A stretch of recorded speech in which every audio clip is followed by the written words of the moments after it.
paling besar untuk memberikan peringkat kampus gitu ya dibandingkan kompetisi-kompetisi lainnya gitu.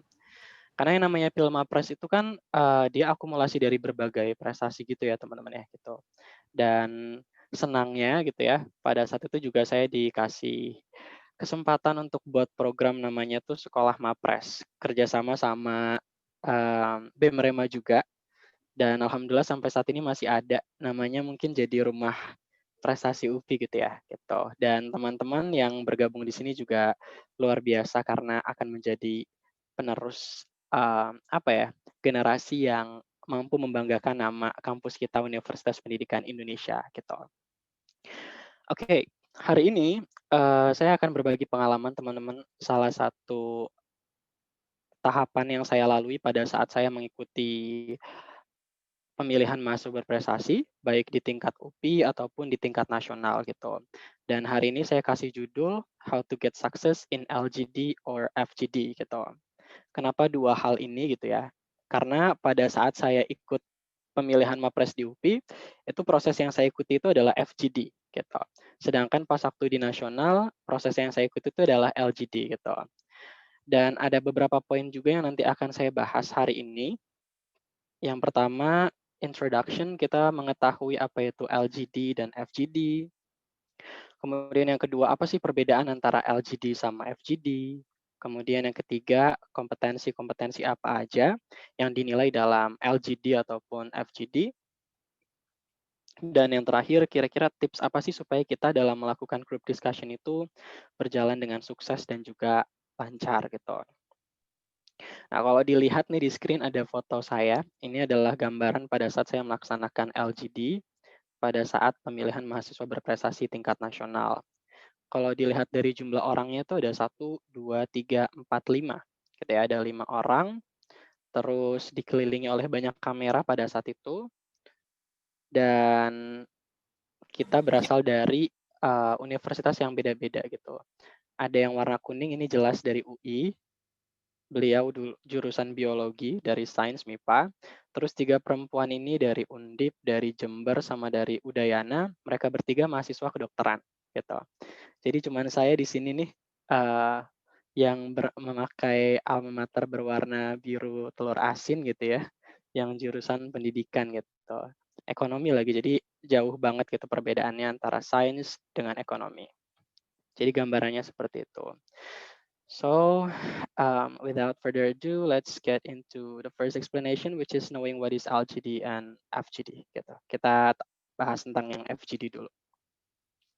Teman-teman, FGD itu basically stands for Focus Group Discussion atau diskusi kelompok terfokus gitu ya, yang mana dalam grup discussion tersebut melibatkan beberapa orang dari similar backgrounds or experiences gitu, yang dimana pesertanya tuh diminta untuk mendiskusikan suatu topik secara spesifik gitu.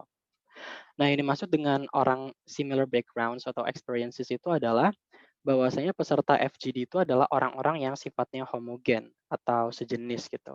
Kayak yang misalkan kayak tadi yang teman-teman lihat tuh yang di LGD sebelumnya yang aku tampilkan, itu kita adalah dianggap sebagai orang-orang yang homogen. Artinya latar belakang kita sama, sama-sama sebagai seorang mahasiswa gitu.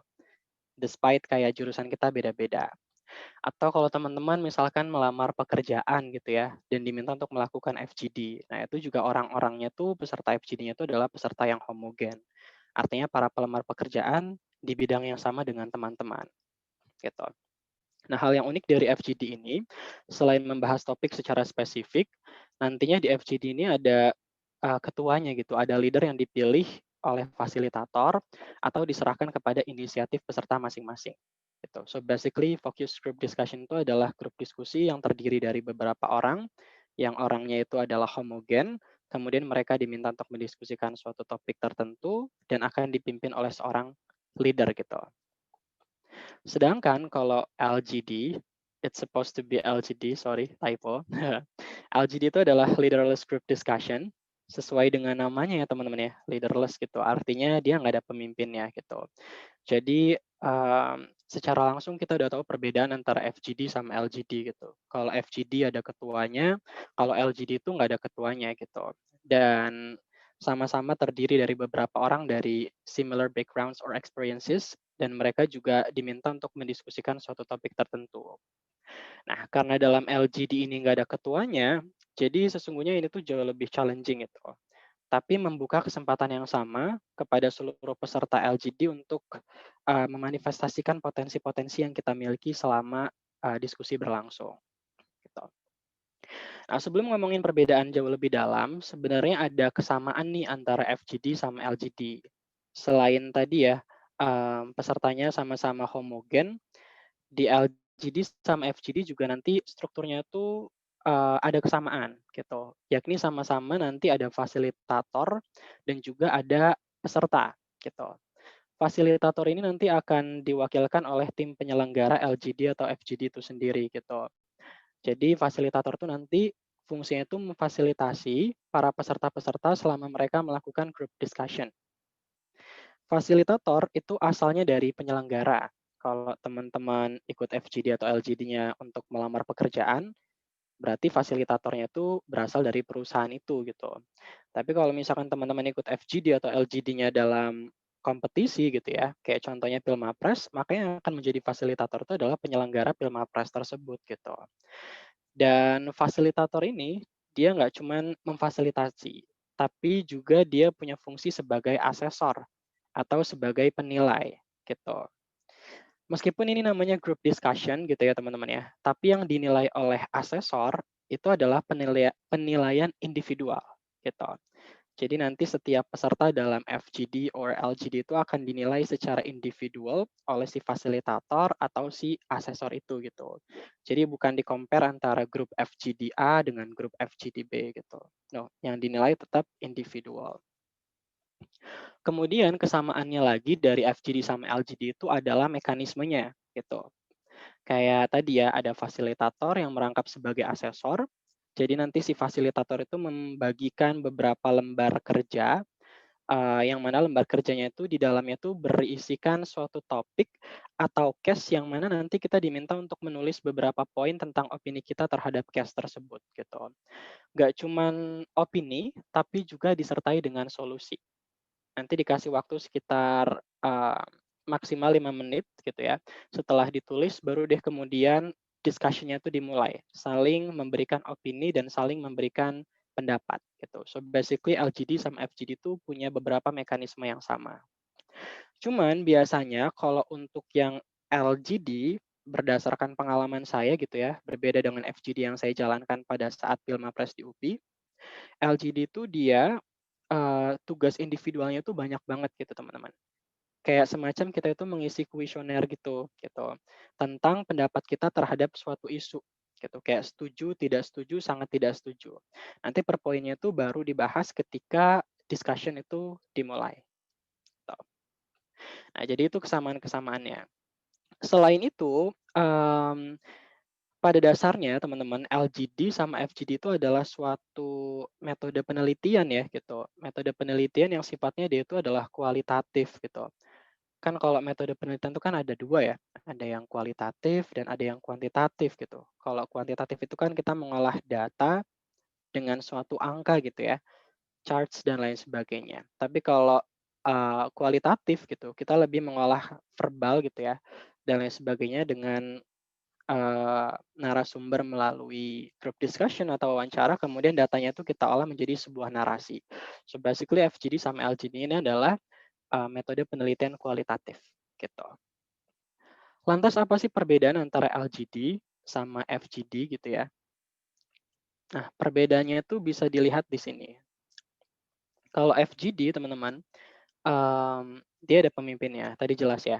Sedangkan kalau leaderless group discussion atau LGD itu dia nggak ada pemimpinnya. Nah, di FGD, alur diskusi itu ditentukan oleh si fasilitator atau sama si asesornya gitu. Jadi kayak giliran untuk menyampaikan opini, kemudian siapa yang harus menanggapi opini A terhadap opini B, itu semuanya ditentukan oleh si asesor atau ditentukan sama si fasilitator gitu. Atau juga bisa dipimpin langsung oleh si ketuanya. Berbeda dengan FGD, kalau LGD itu alur diskusinya itu sama sekali itu tidak ditentukan oleh fasilitator, tapi semuanya diserahkan kepada participants of discussion gitu, artinya peserta LGD gitu. Mau siapa yang menyampaikan opini duluan gitu, mau kamu menyampaikan opini atau enggak menyampaikan, itu terserah karena alur diskusinya itu diserahkan semuanya kepada peserta kalau di LGD. Nah, kemudian di FGD gitu ya, fasilitator atau asesor tuh mereka punya hak untuk bertanya kepada participants. Kayak misalkan contoh nih, kita sedang melakukan diskusi, si A menyampaikan opini. Nah, nanti itu si fasilitatornya itu bisa nanya gitu. Bisa nanyanya itu kayak menanggapi atau pengen tahu kira-kira lebih dalam opininya seperti apa dan lain sebagainya. Kemudian asesor meminta kepada si D misalkan untuk menanggapi opininya si A ini gitu. Nah, jadi sangat dinamis kalau FGD. Kalau LGD, fasilitator atau asesor itu sama sekali nggak punya hak untuk bertanya. Jadi dia tuh ya cuman ngeliatin aja gitu. Mau pesertanya ngomong gimana gitu ya, itu terserah semuanya diserahkan sama peserta. Kalau di FGD teman-teman, lagi-lagi di FGD, kalau misalkan ada peserta yang pasif, itu pasti akan digali datanya gitu oleh si pihak asesor gitu. Misalkan contohnya si E, coba sampaikan opini kamu gitu. Karena menurut fasilitator atau si asesor tuh si E itu kurang aktif. Jadi dia ditanya terus, ditanya terus, ditanya terus gitu. Karena again yang namanya group discussion itu kan si pihak fasilitator itu kan dia ingin menilai gitu. Sedangkan kalau di LGD sama sekali terserah kamu mau aktif, mau pasif, terserah. Semuanya diserahkan kepada peserta. Nah, oleh sebab adanya keterlibatan di FGD, si fasilitator gitu ya, menyebabkan waktu proses group discussion itu kurang efisien kalau di FGD, teman-teman. Biasanya waktunya lebih lama karena terlalu banyak tanggapan gitu. Sedangkan kalau di LGD, itu waktunya lebih efisien gitu, karena semuanya ditentukan sama peserta. Nah, perbedaan yang terakhir adalah penilaiannya. Kalau di FGD, itu asesor tuh fokus melakukan penilaian terhadap perilaku-perilaku yang sifatnya itu adalah invisible atau tidak terlihat. Contohnya kayak uh, leadership-nya gitu kan, dan juga sama misalkan critical thinking-nya gitu, kemampuan menganalisa dan kemampuan kepemimpinannya gitu.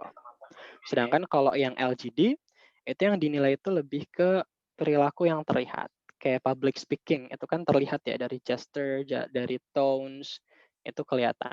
Dan juga cara kita beradaptasi dalam menghadapi suatu konflik, itu juga kelihatan. Gitu. Jadi itu ada beberapa perbedaan antara FGD dan juga LGD. Tapi sepertinya di era sekarang gitu ya teman-teman ya, um, sekarang yang sedang populer itu adalah LGD sih ya gitu. Mau di pekerjaan ataupun Pilmapres atau bahkan kayak beasiswa, itu biasanya mereka menggunakan metode group discussion-nya itu adalah yang LGD gitu, leaderless group discussion. Karena selain si asesor menganggap bahwa pesertanya itu adalah homogen, pada dasarnya mereka itu memiliki kesempatan yang sama tadi gitu ya untuk memanifestasikan potensi-potensi mereka di dalam bidang kepemimpinan gitu. So, itu adalah perbedaan antara FGD sama LGD gitu. Nah, selanjutnya kompetensi apa sih yang dinilai dalam FGD sama LGD? Sebenarnya tadi udah sempat aku sampaikan gitu ya. Kalau di sini yang saya tulis ada 4, ada public speaking, ada leadership, ada critical thinking, sama adaptation in handling conflicts gitu. So these are competencies valued both in FGD dan LGD gitu ya. Kayak yang pertama, oh ya, BTW ini ada yang di bold. Yang di bold ini tadi yang sifatnya invisible, sedangkan yang gak di bold ini sifatnya yang visible gitu ya. Yang pertama adalah public speaking skills. Jelas ya teman-teman ya, kalau yang namanya group discussion, namanya juga discussion, berarti kan kita diminta untuk berdiskusi dan ngomong gitu kan. Dan baik dalam FGD ataupun LGD, yang namanya ngomong itu adalah poin penting supaya discussion-nya itu nggak mati gaya gitu. Nah, setiap peserta juga diwajibkan untuk menyampaikan pendapatnya gitu ya, dan juga menyampaikan solusinya gitu. Nah, public speaking ini emang salah satu skill yang sepertinya harus dimiliki oleh setiap orang gitu ya teman-teman ya, gitu. Terutama kita bukan kita, kalian sebagai mahasiswa gitu ya, yang setiap hari atau mungkin beberapa saat diminta tugas untuk menyampaikan presentasi gitu kan, atau ingin mengikuti beberapa perlombaan yang mewajibkan untuk melakukan presentasi. So public speaking skills is one of the matters gitu. Jadi salah satu hal yang penting gitu. Gimana cara meningkatkan public speaking skill? Sebenarnya, mmm, public speaking itu bisa kita raih dengan bagus kalau misalkan emang jam terbang kita itu banyak sih, teman-teman. Itu sih yang saya rasakan gitu. Kayak saya merasakan perbedaannya ketika saya semester 1, semester 2, sampai semester akhir, public speaking-nya tuh jelas berbeda gitu. Semakin banyak experience yang saya dapatkan dan saya lakukan, itu public speaking-nya tuh semakin bagus gitu.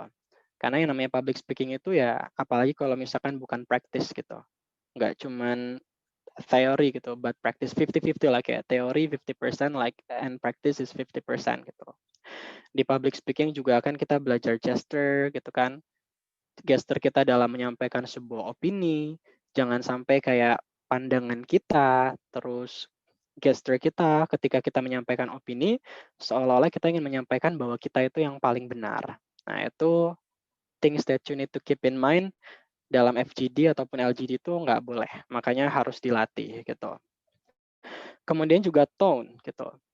Kan ada ya kayak orang emang dari terlahir punya suara yang kenceng banget gitu kan. Atau ada yang suaranya itu lembut banget. Nah, itu adalah dua hal yang juga you Dites need to nanti pulangnya. oke.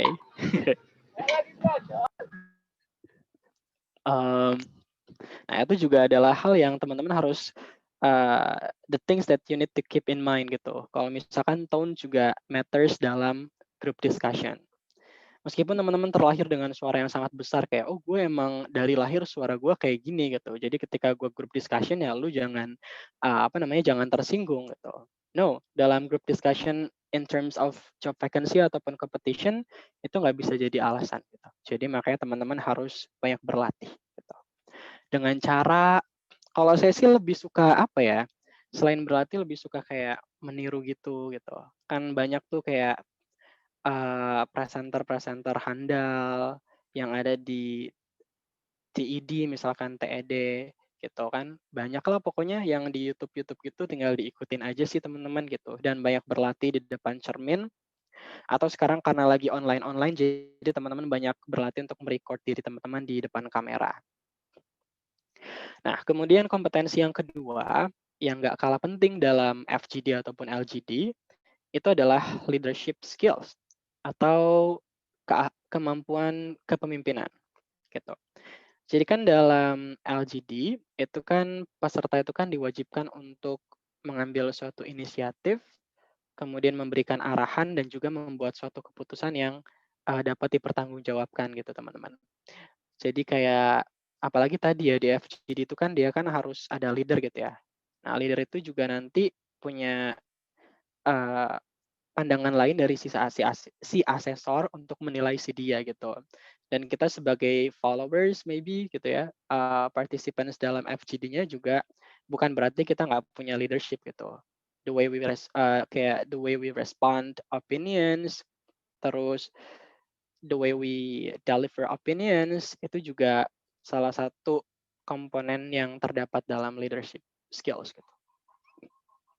Kemudian yang ketiga itu adalah critical thinking skills atau kemampuan berpikir kritis. Beda ya sama berpikir logis gitu, teman-teman. Kalau berpikir logis itu kayak ya udah sekedar make sense aja gitu. Tapi kalau critical thinking itu is deeper than that. Kayak kita bisa selain membuat itu make sense, tapi juga bisa membuat suatu pola atau suatu solusi kalau misalkan hal tersebut ada masalahnya gitu. That's critical thinking skills. Dan emang kan kegiatan utama dari FGD atau LGD itu kan adalah ini ya, mendiskusikan suatu topik gitu kan. Dan topiknya spesifik lagi. Yang biasanya diminta pesertanya itu untuk memecahkan sebuah masalah tersebut dan menciptakan sebuah ide atau gagasan atau solusi gitu. Nah, untuk menciptakan ide itu kan nggak gampang ya teman-teman ya gitu. Harus mulai kita structure the problems-nya dulu, kita harus menstrukturkan masalahnya gitu kan. kemudian masalahnya itu kita olah kembali dan lain sebagainya, kita observasi, kemudian kita punya banyak sekali solusi dari beberapa peserta, nanti solusi-solusi tersebut itu kayak di-prioritize, mana nih yang paling penting dan lain sebagainya. Nah, itu adalah kemampuan critical thinking, paling dibutuhkan gitu dalam membuat suatu ide gitu. Atau kalau menurut aku, cara melatih critical thinking skill itu adalah teman-teman banyak-banyak belajar tentang suatu, apa ya, framework gitu, framework penyelesaian suatu masalah gitu, kayak problem solving framework. Kan banyak ya kalau nggak salah sekarang, problem solving, frameworks gitu, kayak contohnya misalkan membuat ide yang smart misalkan, yang spesifik, measurable, bla bla bla, dan lain sebagainya. Atau menggunakan problem solving frameworks yang fishbone, misalkan yang tulang ikan, dan lain sebagainya. Nah, teman-teman banyak belajar tentang frameworks-frameworks melalui hal tersebut itu. Banyak sih bisa didapatkan di buku-buku atau di internet juga banyak. Nah, kompetensi yang terakhir, it is not limited to, adalah adaptation in handling conflicts gitu. Jadi kan yang namanya discussion itu kan pasti ada perbedaan pendapat, ya kan ya teman-teman ya. Kayak si A berpendapat boleh, sedangkan si B berpendapat tidak boleh gitu. Tips dari saya ketika menemui perbedaan pendapat adalah hindari perdebatan. That's the tips gitu. Meskipun sebenarnya kita sedang diskusi dan sedang berdebat, but to win friends and influence people gitu ya. Mungkin teman-teman pernah baca buku How to Win Friends and Influence People, bahwasanya untuk memenangkan suatu perdebatan tuh justru kita menghindari suatu perdebatan dengan cara pendekatan yang lebih humanis gitu teman-teman. Kayak teman-teman boleh kok nggak setuju, tapi kayak menanggapinya tuh dengan cara yang humanis gitu. Jangan yang kayak menunjukkan teman-teman yang benar, tapi tunjukkan kalau pendapat teman-teman itu bisa diterima, bukan yourself, but instead of your opinion yang dianggap lebih diterima oleh kelompok gitu. So, hindari perdebatan, gitu ya. Jadi ini adalah kompetensi yang teman-teman perlu latih nih dari sekarang kalau misalkan teman-teman pengen menjadi mahasiswa berprestasi atau kompetisi atau mendapat suatu pekerjaan gitu kan, dan juga atau teman-teman ingin mendaftar suatu beasiswa gitu, karena tahapan ini tuh pasti ada. Nah, pertanyaannya adalah, kan kita kan pada intinya kan diminta untuk menyampaikan suatu opini gitu. Gimana caranya kita menyampaikan opini yang benar? Atau kadang kan kita suka ragu ya, kira-kira opini kita itu udah benar atau belum sih, dan lain sebagainya. Oke, di sini saya punya 2 gambar, teman-teman. Gambarnya itu membandingkan antara information and knowledge, gitu ya. Kalau misalkan dilihat kan antara information sama knowledge itu kan, kalau information itu kan dia, apa ya, berantakan gitu ya. Sedangkan kalau knowledge itu dia kayak udah ada garis-garisnya gitu. So basically information sama knowledge itu base-nya adalah data gitu. Tapi cara kita mengolah data itu berbeda-beda hasilnya. Ada yang menghasilkan sebuah informasi dan ada yang menghasilkan sebuah knowledge atau ilmu pengetahuan. So information is basically a collection of data yang kita serap, entah itu dari buku, dari berita, dari sosial media, yang cuman sekedar kita serap doang gitu. Sehingga apa yang kita dapatkan itu hanya sebuah informasi. Dan itu nggak terlalu dalam. Nah, di informasi yang kita dapatkan tuh emang bisa sih kita menyambungkan, apa maksudnya, kita emang bisa melakukan, hubungan-hubungan antar data tersebut gitu. Kayak for example kita menyambungkan antara si ini dengan si ini, itu bisa aja sih dari information gitu. Tapi, kesimpulan yang kita berikan dari informasi tersebut itu tidak terlalu dalam dan tidak terlalu representatif gitu, sehingga masih dipertanyakan, informasi tersebut. Beda ketika kita, apa yang kita sampaikan itu adalah knowledge gitu teman-teman. Karena knowledge itu base-nya itu nggak cuma sekedar data, tapi juga information. Jadi tahapannya tuh kayak data, dari data menjadi information, kalau di struktur lebih dalam itu, dia akan menjadikan sebuah pola yang kita sebut dengan knowledge atau ilmu pengetahuan gitu. Nah, biasanya ilmu pengetahuan atau knowledge ini ya bisa kita dapatkan ketika kita emang benar-benar belajar secara serius dan dalam tentang ilmu tersebut gitu. So that's basically the difference between information sama knowledge. Kalau zaman sekarang itu kan, informasi itu kan banyak banget ya teman-teman ya. Kita bisa dapatkan dengan mudah dan lain sebagainya gitu.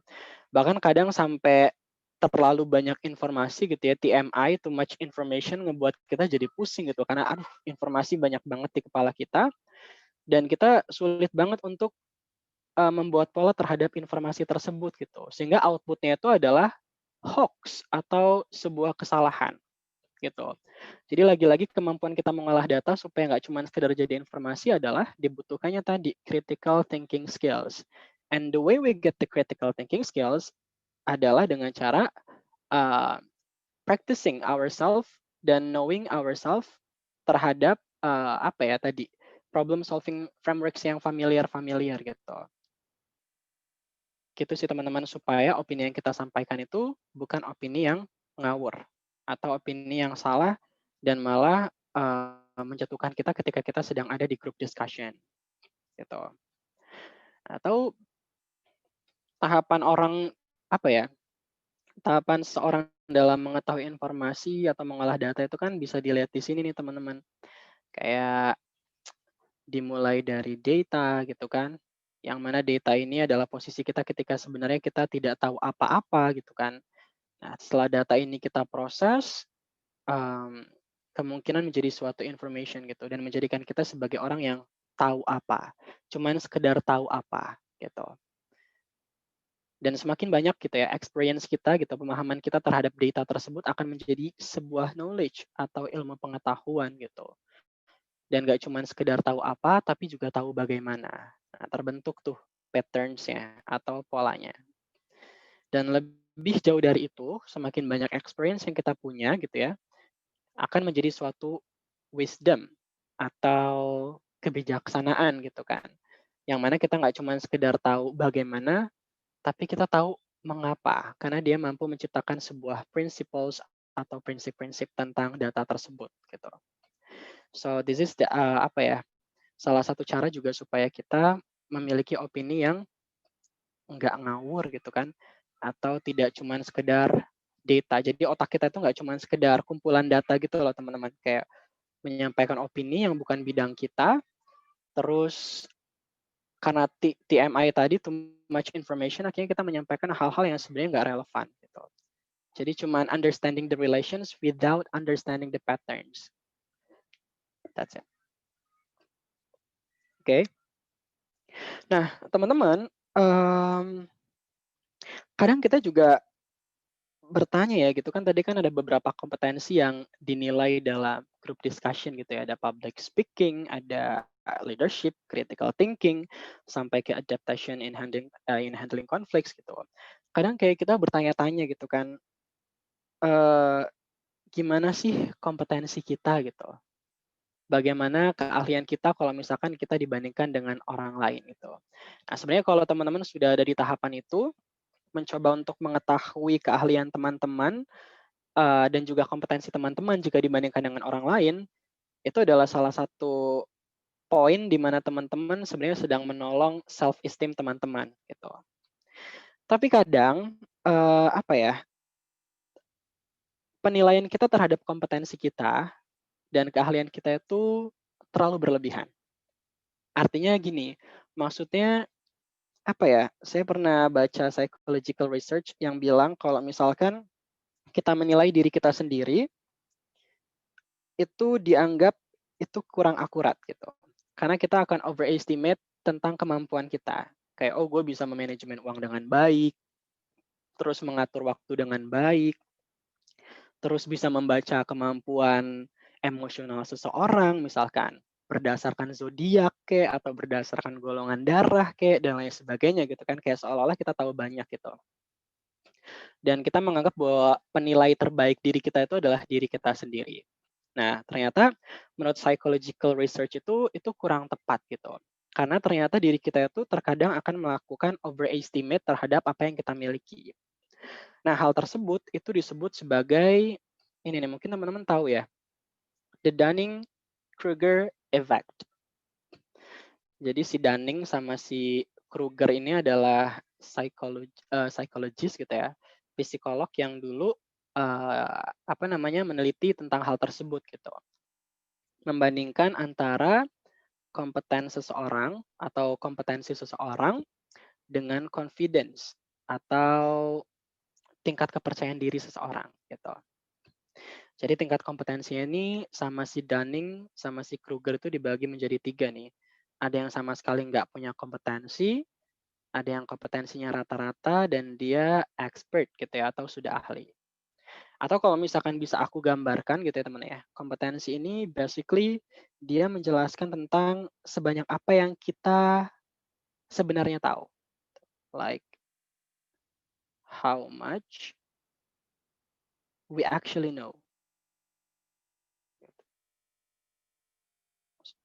Jadi ini adalah hal-hal yang emang kita ketahui gitu. So that's what we call as competence.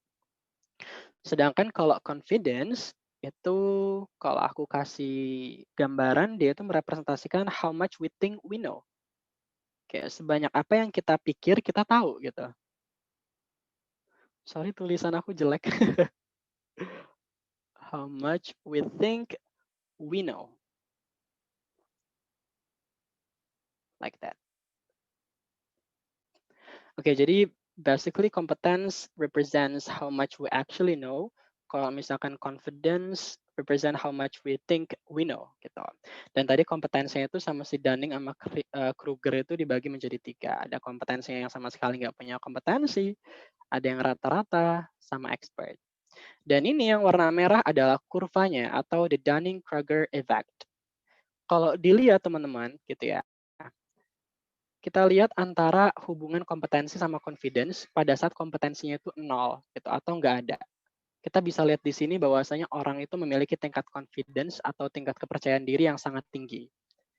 Jadi sebenarnya dia adalah orang yang nggak punya kompetensi, um, nggak expertise di area tersebut gitu kan, tapi dia punya confidence atau punya tingkat kepercayaan diri yang sangat tinggi. Atau mungkin kalau di Indonesia tuh punya istilah tong kosong nyaring bunyinya gitu ya. Jadi orang yang sebenarnya kosong tapi bunyinya itu paling kencang gitu. Nah, orang yang berada di tahapan ini nih seolah-olah kayak misalkan mereka itu tahu segalanya gitu, like I know everything gitu.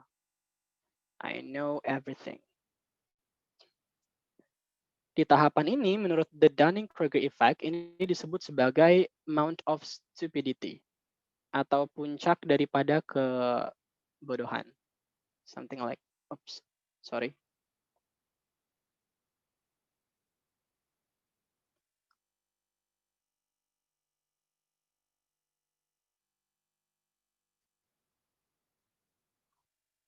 Oke. Okay. Nah, semakin banyak kita tahu, gitu ya, semakin banyak kompetensi yang kita miliki, teman-teman, maka tingkat confidence kita tuh akan menurun nih. Setelah berada tahap puncak, ternyata confidence kita semakin menurun seiring banyaknya kompetensi atau experience yang kita miliki gitu. Kayak kalau kita di tahapan ini tuh kayak, oh ternyata ada ya sesuatu hal yang lebih dari gue pikirkan gitu. Kayak, oh, is there is there more to it than I thought? Gitu. Ternyata ada loh hal yang lebih dari yang gue pikirkan gitu kan. Dan menjadikan kita semakin ciut gitu. Ternyata semakin banyak kita tahu menjadi kita semakin ciut gitu kan. Atau bahkan kayak, ya Tuhan ternyata gue segini doang gitu kan, gak tahu apa-apa gitu. I may never understand this gitu. I may never understand this. Gitu kan. Dan di posisi ini, itu seolah-olah kayak yang tadinya I know everything, menjadikan kita sebagai orang yang I know nothing. Dan kalau tadi disebut Mount of Stupidity oleh De Kruger, Dunning sama Kruger, kalau ini disebut sebagai Valley of Despair atau lembah keputusasaan. Jadi semakin banyak kita tahu, ternyata menjadikan kita semakin kayak nggak tahu apa-apa gitu. Nah, kalau semakin banyak gitu ya teman-teman ya, kompetensi yang kita miliki, knowledge yang kita punya, pengalaman yang kita punya gitu kan, semakin expert kita terhadap sesuatu gitu kan, itu juga sebenarnya membuat confidence kita itu semakin turun gitu kan. Mungkin akan naik, tapi naik itu secara perlahan. Beda sama ketika kita nggak tahu apapun gitu ya. Mmm, Kayak misalkan, "Oh, it's finally," gitu, "starting make sense," gitu. Akhirnya make sense juga ya gitu, atau masuk akal gitu. Nah, ini yang disebut dengan slope of enlightenment atau apa ya, slope teh kemiringan ya kalau dalam kurva gitu. Enlightenment kayak pencerahan gitu, yang biasanya nanti akan dialami oleh mereka yang semakin tinggi pendidikannya gitu. Kayak profesor dan lain sebagainya gitu. Dan di sini akan menciptakan sebuah plate of sustainability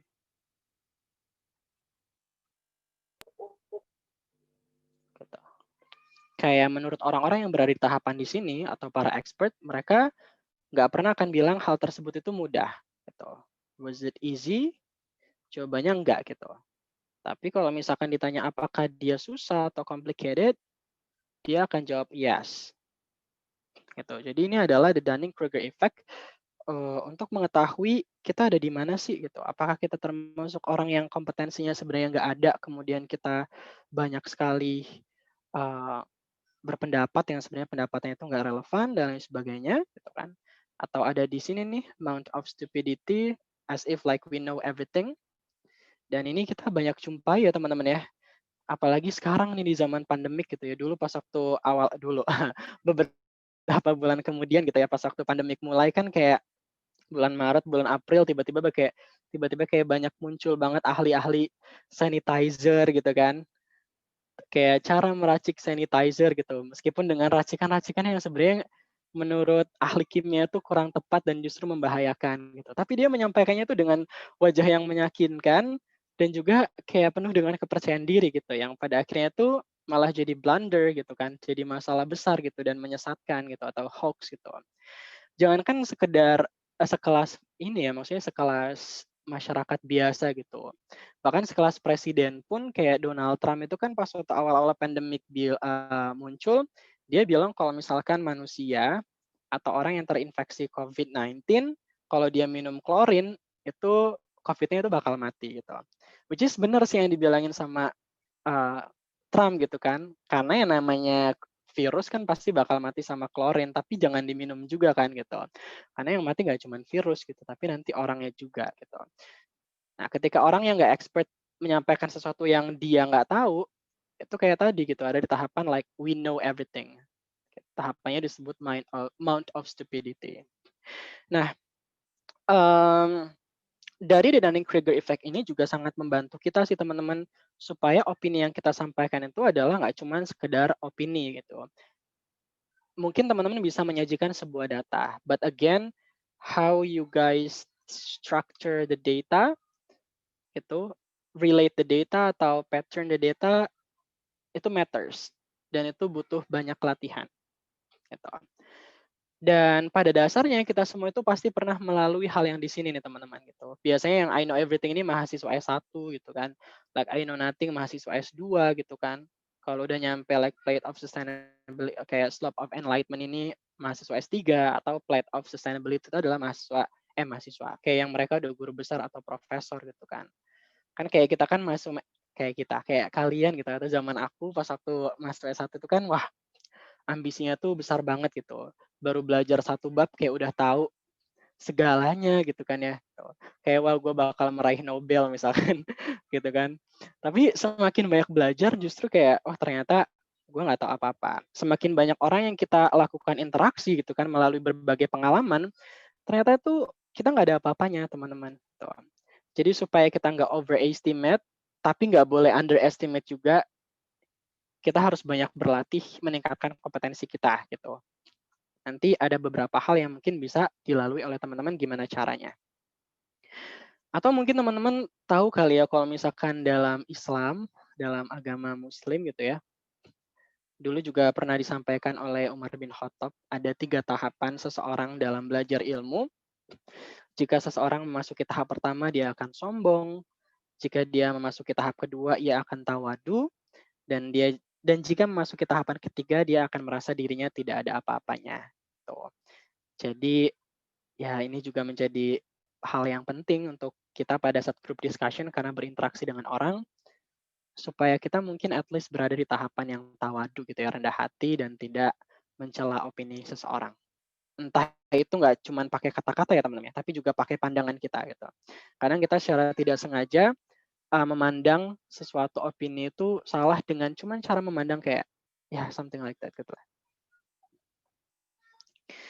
Oke, so these are the tips for a successful FGD or LGD.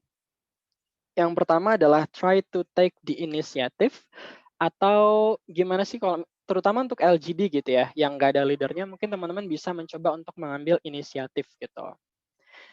Jadi supaya nggak kelihatan terlalu berambisi, mungkin teman-teman bisa membukanya kayak siapa nih yang mau menjadi seorang leader gitu. Nggak langsung mendeklarasikan kayak oh gue aja yang jadi leader gitu. No, but democracy gitu.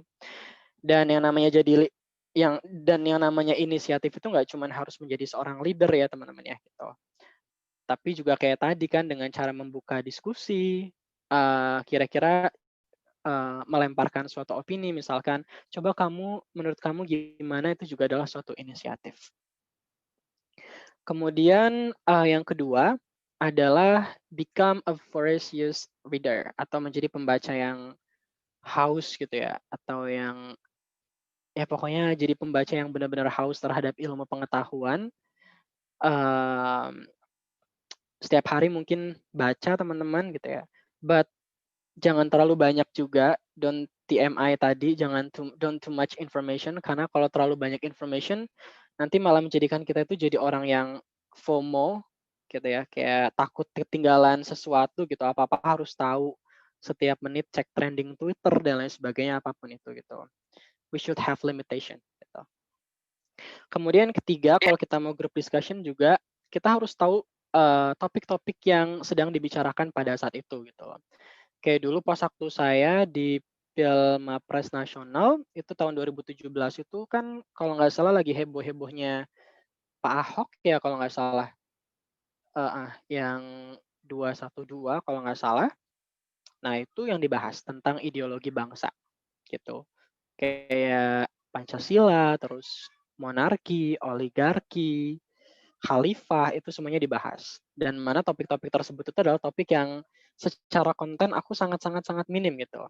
Tapi karena mungkin secara konten aku minim, aku berlatih di sisi lain atau punya kompetensi lain like leadership atau public speaking, ya the way we cover sesuatu yang kita tahu itu juga menjadi salah satu trik penting gitu teman-teman. Kayak kita nggak tahu, tapi kayak kita menyampaikannya tuh jangan sok tahu juga, tapi kayak it's not too much but not too less gitu.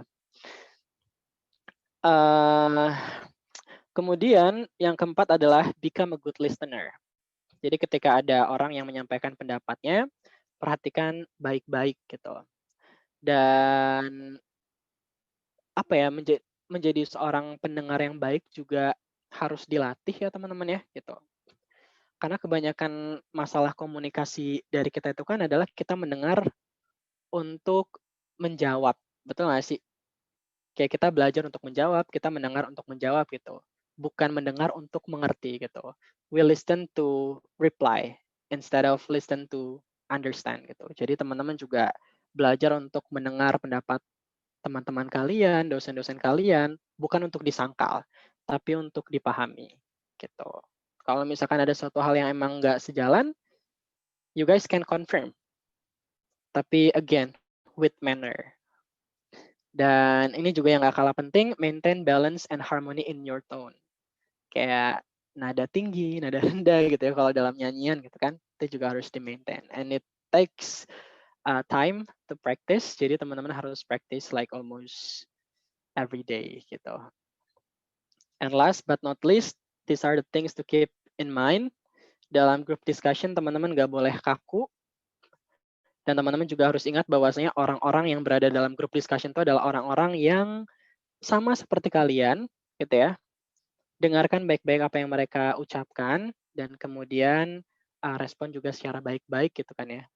Again, kalau misalkan emang pendapat teman diskusinya itu nggak sejalan sama kalian, jawablah dengan menunjukkan bukan teman-teman yang benar, tapi opini teman-teman yang bisa dipercaya gitu. Dan teman-teman, one must speak only if he is well prepared with the topic. Jadi jangan sekedar ngomong hanya untuk dapat nilai gitu ya, tapi ngomong yang berkonten gitu. Jadi jangan ngomong banyak tapi nggak ada kontennya. And the last but not least, be alert always. Jadi biasanya participants, this is 15 minutes. Kayaknya setiap group discussion itu beda-beda ya. Ada yang 15 atau 10 minutes or 5 minutes untuk memikirkan topiknya. Dan teman-teman harus belajar untuk berpikir cepat dan mampu menciptakan solusi secepat mungkin juga. And take care of your words. Jadi jangan sampai ada yang kelibet-kelibet. Oke, jadi mungkin itu sih yang bisa saya share hari ini. Thank you teman-teman. Mungkin ada pertanyaan selanjutnya saya serahkan ke moderator. Luar biasa sekali ya pemaparan yang luar biasa gitu dari Kang Ilham, dan sangat mind blowing gitu ya teman-teman semua. Rasa-rasa alih-alih menjawab pertanyaan teman-teman semua gitu ya, dan semakin penasaran sepertinya. Boleh nih teman-teman, sudah saatnya untuk di sesi tanya jawab. Nah, untuk sesi tanya jawab sendiri Kang, mau dijawab langsung atau nanti dijawab sekalian Kang? Boleh dijawab langsung deh. Dijawab langsung aja. Yes. Siap. Untuk teknisnya ya teman-teman, boleh silahkan kirim emot raise hand aja gitu ya, nanti di kolom chat. Oke. Nanti untuk pertanyaannya bisa langsung saja disampaikan. Dengan ini.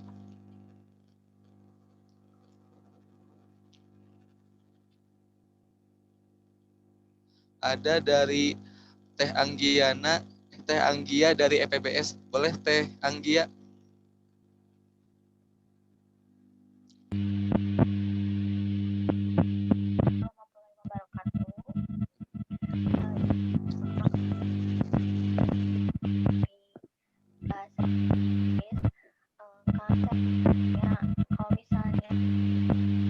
Mohon maaf Teh, suaranya kurang terdengar Teh. Suaranya kurang terdengar Teh.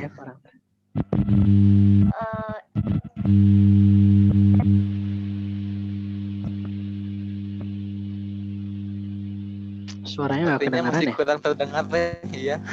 Boleh disampaikan di kolom chat aja Teh kalau misalkan suaranya rada terkendala gitu ya.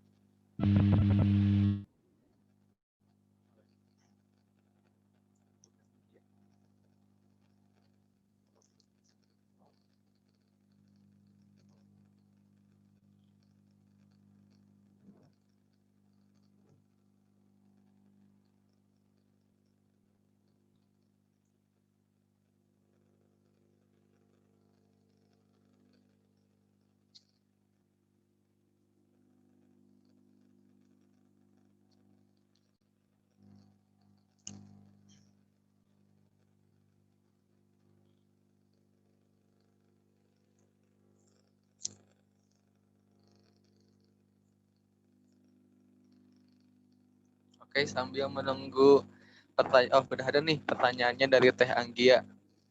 Izin bertanya, kalau group discussion biasanya topik yang dibahas mengenai apa aja, Kang? Kalau group discussion, topik yang dibahas itu sebenarnya tergantung FGD sama LGD-nya itu di mana gitu. Kalau misalkan FGD atau LGD yang kita laksanakan itu adalah in terms of job vacancy gitu ya, kayak mencari pekerjaan, jelas topik yang akan dibahas itu adalah tentang jenis pekerjaan kita gitu. Kayak misalkan melamar pekerjaan sebagai seorang product manager gitu kan, misalkan di sebuah startup, ya jelas yang akan dibahas itu adalah tentang si produk gitu kan, dan bagaimana cara kita men-tackle suatu problem supaya menciptakan produk yang bagus gitu.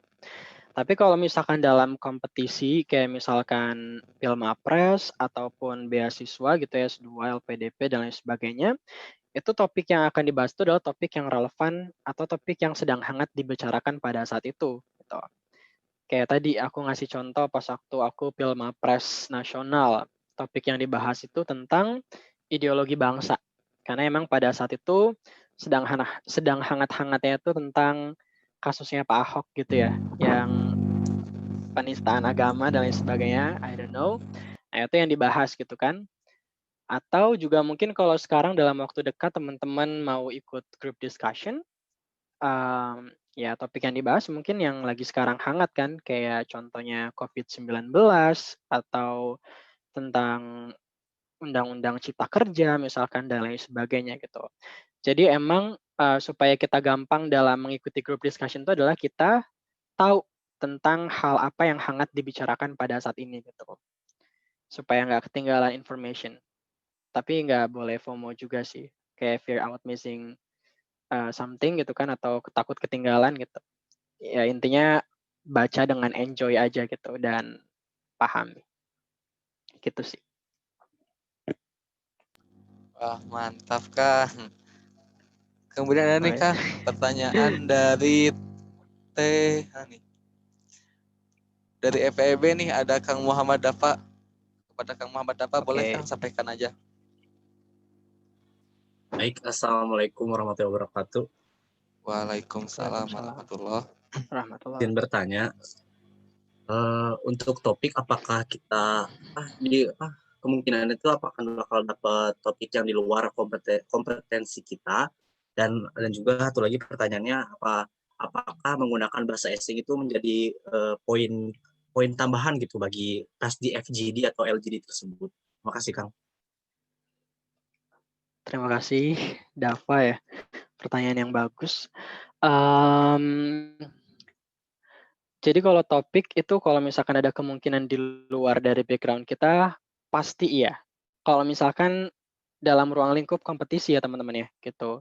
Kayak kompetisi kayak tadi Pilmapres atau mendapatkan beasiswa S2 atau S3 gitu. Tapi kalau misalkan untuk pekerjaan itu pasti ada GD Common Topics, ada topik-topik group discussion yang common, yang teman-teman bisa cari di internet. Itu pasti pertanyaan yang muncul tuh pasti itu terus gitu. Itu in terms of kalau kamu mencari sebuah pekerjaan gitu. Jadi disesuaikan juga sama job description-nya gitu kan, kayak kamu melamar pekerjaan di bidang apa dan lain sebagainya. Nah, berbeda halnya kalau misalkan kalian melakukan LGD sama FGD-nya itu, di di beasiswa atau di Pilmapres gitu, itu pasti topiknya itu kemungkinan untuk probability untuk probabilitas untuk sama dengan kompetensi kita itu sangat kecil. Karena topik yang dipilih itu pasti topik yang sangat general. Karena kan tadi ya peserta FGD, LGD itu kan adalah peserta yang homogen, artinya mahasiswa semua gitu kan. Meskipun dengan jurusan yang beda, karena jurusannya beda itulah maka topiknya itu yang dipilih itu adalah topik yang sangat general gitu. Dan oh ya, topiknya juga nggak cuman sekedar topik yang sedang hangat di negara kita gitu. Kadang juga topik yang dibahas itu adalah topik-topik tentang topik-topik masa lampau gitu. Dan juga topik-topik yang terjadi di negara-negara tetangga. Kayak dulu sempat juga ngebahas tentang ideologi bangsa tapi bukan di Indonesia, tapi yang ada di Timur Tengah dulu pas waktu zaman saya di Pilmapres nasional gitu kan. Tentang zaman-zamannya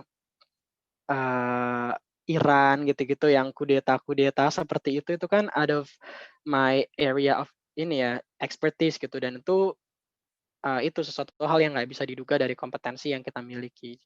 Jadi jawabannya adalah iya, bisa jadi di luar kompetensi kita.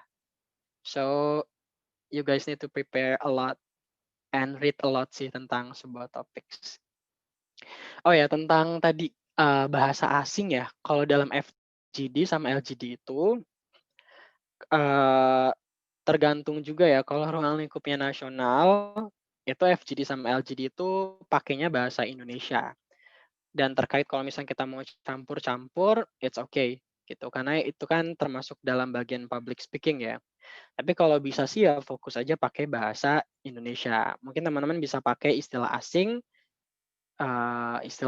aja gitu, kayak apa kayak tentang misalkan ekonomi, kayak ngebahas permintaan tapi ngomongnya demand atau dan lain sebagainya, it's okay gitu. Jadi, eee, yang dinilai itu adalah public speaking skills-nya gitu. The way we deliver opinions, not the language. Tapi words-nya gitu, kayak penggunaan kata-katanya. Itu sih. Semoga membantu dan semoga tidak puas. Supaya Terima cari kasih ilmu yang Kang. lebih banyak. Yes. Oke. Kemudian ada lagi nih Kang pertanyaan dari Teh Holida Ataya dari FIP. Kepada Teh Holida, mangga Teh. Baik Kang, suara saya terdengar. Ada Teh. Terdengar. Baik kan tadi Akang menyampaikan bahwa do not overestimate yet do not underestimate either. Pertanyaan saya adalah bagaimana diri Akang bisa mengatasi hal tersebut gitu Kang. Terima kasih. Oh ya, benar banget ya. Terima kasih. Ada yang sedikit lupa juga gitu ya. Kayak tadi kan kita nggak tahu ya teman-teman ya gimana cara menilai diri kita itu seperti apa. Karena kan tadi menurut si Dunning sama si Kruger atau menurut si astagfirullahaladzim. Menurut siapa Umar bin Khattab gitu kan. Kalau misalkan uh, kita menilai diri kita gitu kan, kita cenderung akan overestimate tentang kelebihan kita. Nah, makanya yang saya lakukan itu adalah dengan cara saya menerima feedback dari orang lain gitu. So, teman-teman harus belajar menerima feedback dari orang lain meskipun feedback-nya itu nggak enak didengar gitu. Jadi teman-teman harus determine feedback-nya, terima, dan diolah gitu. Kadang kan mungkin teman-teman juga banyak mendapatkan ini ya, maksudnya petuah atau hal-hal lain yang penilai terbaik itu adalah diri lo sendiri. But I guess it's not true, but it's not wrong as well gitu. Ya gitu, kita nggak boleh anti-critics dan nggak boleh anti-feedbacks dari orang lain gitu. Nah, biasanya feedback terbaik itu justru datangnya tuh dari orang yang nggak kita kenal gitu. Karena kalau misalkan feedback dari orang yang kita kenal tuh ada unsur-unsur kayak nggak enaknya gitu. Lu itu sebenarnya gini loh, tapi nggak kok gitu. Jadi kayak in the middle gitu. Jadi bingung gitu kan. Makanya kenapa supaya tahu kita itu ada kompetensinya di mana, banyak ikut juga kompetisi teman-teman. Jadi dari kompetisi itu kan nanti kita kan banyak dinilai gitu ya, dari juri lebihnya di mana, kurangnya di mana, dari diri kitanya, dari ide kitanya, dari gagasan kitanya melalui paper atau karya tulis ilmiahnya, itu bisa dapat feedback dari situ gitu.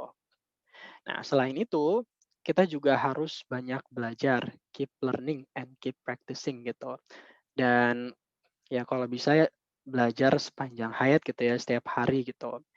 Dan belajar sama orang-orang yang punya pengalaman jauh lebih banyak itu kan jauh lebih bagus gitu.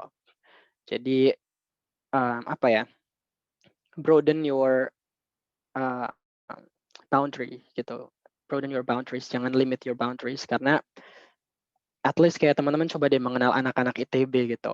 Bahkan yang masuk biasanya aja mereka tuh emang pintar gitu. Gitu ya. Dan dari situ kita kayak membuka satu cakrawala di pikiran kita bahwasanya kita itu emang kalau dibandingkan ya nggak ada apa-apanya, bukan untuk pada akhirnya meng-underestimate diri kita gitu ya, tapi menyadarkan kita bahwasanya kita itu juga kurang gitu, dan dari situlah kita akan seek out advice dan menjadikan kita sebagai sosok yang terus belajar. So the summary is terima feedback dari orang lain and keep learning. That's it sih. Terima kasih. Gitu Teh.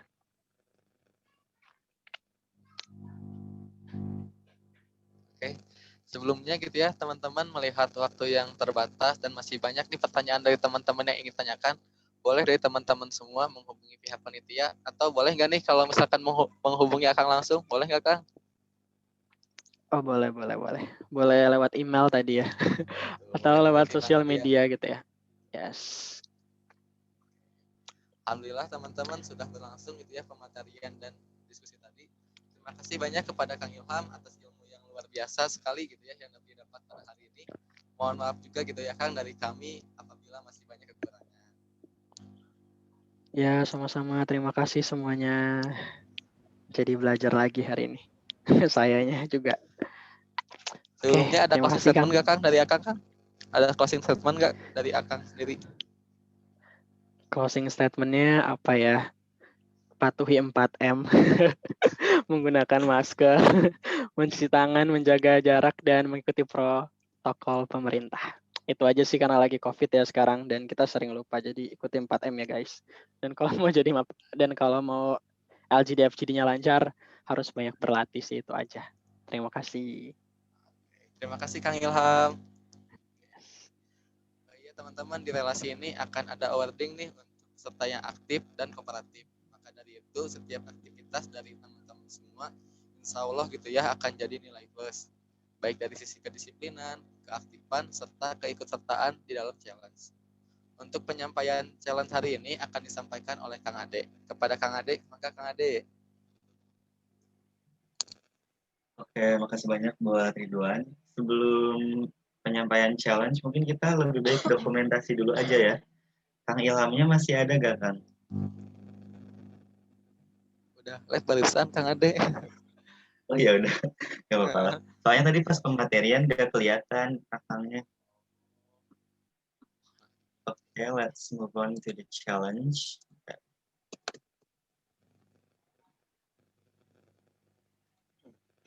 Untuk challenge kali ini aku gak akan ngasih kalian challenge buat LGD ataupun FGD online. Challenge-nya simple. Ini udah kelihatan di layar masing-masing? Ada Kang.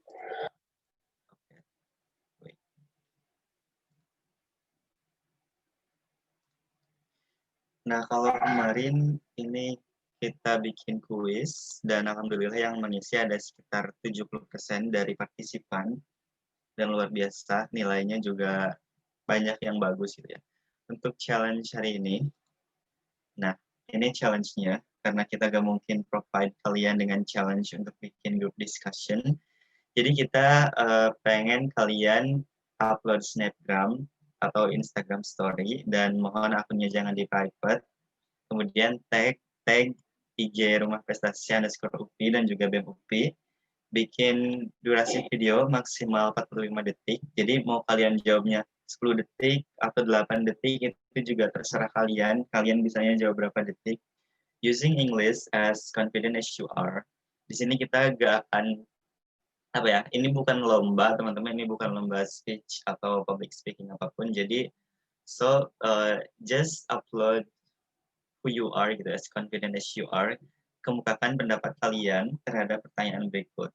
What is the most important thing to make learning activities in higher education be more effective? Jadi menurut kalian apa sih hal yang bisa meningkatkan efektivitas pembelajaran di pendidikan tinggi, terutama di masa sekarang gitu ya. Di sini nggak akan kita nilai mana pendapat yang benar atau mana pendapat yang salah, tapi yang kita nilai itu adalah bagaimana kalian bisa mengungkapkan pendapat kalian mengenai topik ini. Kalau misalkan ada yang keberatan, oh kan saya nggak bisa ini itu just up to you gitu ya. Kita tidak memaksa kalian buat ikut challenge setiap harinya, tapi kita akan selalu mengapresiasi siapapun partisipan yang memang rajin ikut challenge dari awal sampai akhir. Nanti untuk ini akan di-share lagi di grup. Saya harap bisa diikuti oleh banyak orang lagi seperti challenge pada hari kemarin. Oke, mungkin itu dari saya. Wassalamualaikum warahmatullahi wabarakatuh. Waalaikumsalam warahmatullahi wabarakatuh. Terima kasih Kang Ade atas informasinya. Dan jangan lupa ya teman-teman buat pada ikutan challenge-nya ya, karena akan menjadi penilaian juga gitu ya. Kemudian mungkin saya akan mengumumkan itu ya, untuk kelas MAPRES selanjutnya akan dilaksanakan pada besok hari Rabu tanggal 14 Oktober tahun 2020 pukul 15.30. Jadi jangan sampai telat ya. Nah mungkin kita sudah berada di penghujung acara. Saya mengucapkan mohon maaf gitu ya atas kata atau perbuatan yang kurang berkenan. Juga terima kasih untuk teman-teman semua yang sudah terlibat itu ya, atau berkontribusi untuk terlaksananya acara ini. Sebelum akhir, ingin mengingatkan gitu ya kepada teman-teman semua untuk mengisi presensinya. Jangan lupa juga kita sudah sampai di sesi dokumentasi. Boleh buat teman-teman semua di on cam kan dulu yuk. Boleh teman-teman, yuk on cam yuk.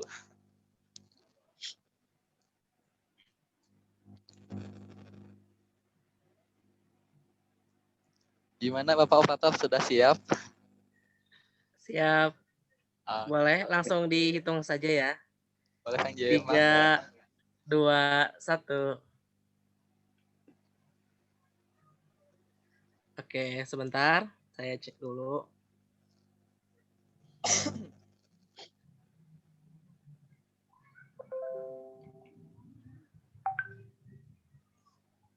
Sebentar ya. Next buat, karena ini ada beberapa slide, jadi akan ada beberapa tag fotonya.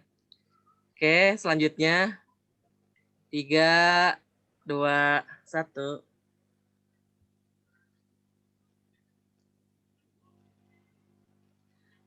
Oke, 2 kali lagi ya. Oke, mantul nih. Oke. 3, 2, 1. Oke.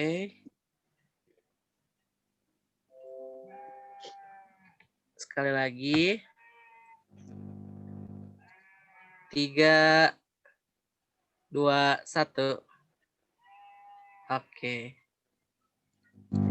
Terima kasih. Udah Kang Jem? Mangga. Udah. Oke. Terima kasih Kang Jem. Makasih Mungkin banyak cukup sekian. semuanya. Besok kita belajarnya tentang gagasan kreatif ya teman-teman, which is something yang mungkin gak akan kalian dapetin di bangku kuliah, karena gagasan kreatif ini KTI untuk Pilmapres dan beda sama KTI biasanya. Jadi sangat disayangkan kalau besok kalian gak ikut. Oke. Yuhu, jangan sampai kelewatan teman-teman semua. Terima kasih buat semuanya. Terima kasih. Wassalamualaikum warahmatullahi wabarakatuh. Waalaikumsalam warahmatullahi wabarakatuh. Selamat MC. Aduh.